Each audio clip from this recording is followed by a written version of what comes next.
Kapag nakikita nilang kaya mo, doon sila nainis. Napansin mo ba, habang wala ka pang nararating, okay lang sila sa'yo. Pero nung nagsimula ka ng gumalaw, mangarap, kumita at umasenso, doon biglang may mga taong nagbago. Biglang may patama, may lait, may pangmamaliit, at minsan, ang mas masakit, hindi strangers, kundi mga taong kilala mo pa. Bakit? Kasi kapag nakikita nilang kaya mo, doon sila nainis. Kung gusto mong maintindihan bakit may mga taong galit habang inaayos mo ang buhay mo, tapusin mo ang video na to at baka marami kang matutunan.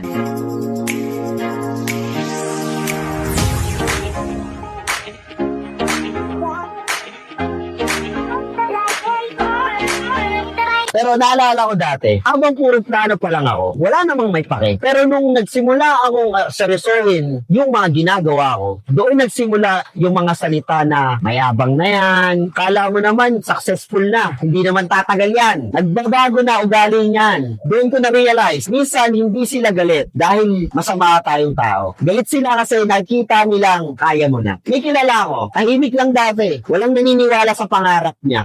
Nung nagnegosyo siya, pinagtatawanan lang. Sabi sa kanya, sayang oras mo dyan, magtrabaho ka na lang, hindi ka yayaman dyan sa ginagawa mo. Pero ang mas magandang ginawa niya, tinuloy niya lang. Kahit konting benta, kahit napakamaraming mali, kahit maraming araw na gusto niya nang sumuko. Hanggang sa unti-unting may nangyari sa ginagawa niya. Nagkaroon ng customers, kumikita na, naging confident na siya, at doon nagbago yung paligid niya. Yung dating tumatawa sa kanya, sila na yung unang may negative na sinasabi. Sila na yung mga walang kwenta na tao sa paligid niya. Kaya narito ang 4 na dahilan kung bakit naiinis sila sa'yo. Una, yung tapang mo, paalala ng takot nila. Minsan, naiinis sila sa'yo, hindi dahil may ginagawa kang mali, kundi dahil ginagawa mo yung bagay na kinakatakutan nilang subukan. Habang ikaw sumusugal sa pangarap mo, sila nananatili sa comfort zone. At bawat galaw mo, paalala sa kanila na baka kaya rin naman pala. Pero, natakot lang sila. Pangalawang dahilan bakit naiinis sila sa'yo. Hindi lahat masaya kapag umaangat ka. Masakit man tanggapin. May mga taong gusto kang okay lang. Pero huwag kang sobra.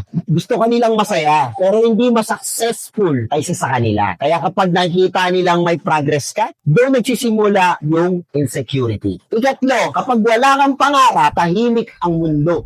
Napansin mo, habang wala kang ginagawa, walang may issue sa'yo. Pero pag may ginagawa ka ng kakaiba, doon ka pupunahin. Kasi ang taong gumagalaw, laging may mapapansin. Pang-apat, ang totoong supporter, hindi threaten sa success mo. Ang totoong tao, kahit hindi pa niya naaabot yung gusto niya, kaya kanyang suportahan. Kaya kanyang palakpakan. Kasi inspired siya sa'yo, hindi insecure. Real talk lang. Minsan, kaya maraming galit sa taong umaangat kasi pinapakita niya kung posible palang baguhin ang buhay. At hindi lahat handang tanggapin yon. Kasi kapag may isang taong nakaahon, nawawala yung dahilan ng iba para manatiling walang ginagawa. Ang pinakadelikadong tao, yung taong matagal nang sumuko sa pangarap. Tapos galit sa taong patuloy pa rin lumalaban. Kasi imbis na ma-inspire siya, mas pinili niyang manghila pababa. Alam mo, habang umaasenso ang buhay mo, may mga taong unti-unting mawawala. Hindi dahil masama ka, kundi dahil hindi nila kayang panoorin kang ginagawa yung bagay na hindi nila nagawang simulan. Kung ikaw yung taong pinagdududaan ngayon, tuloy mo lang. Kasi minsan, yung confidence mo, yan ang kinaiinisan ng mga taong takot maniwala sa sarili nila. At tandaan mo, hindi kailangan mag-sorry dahil kaya mong baguhin buhay mo.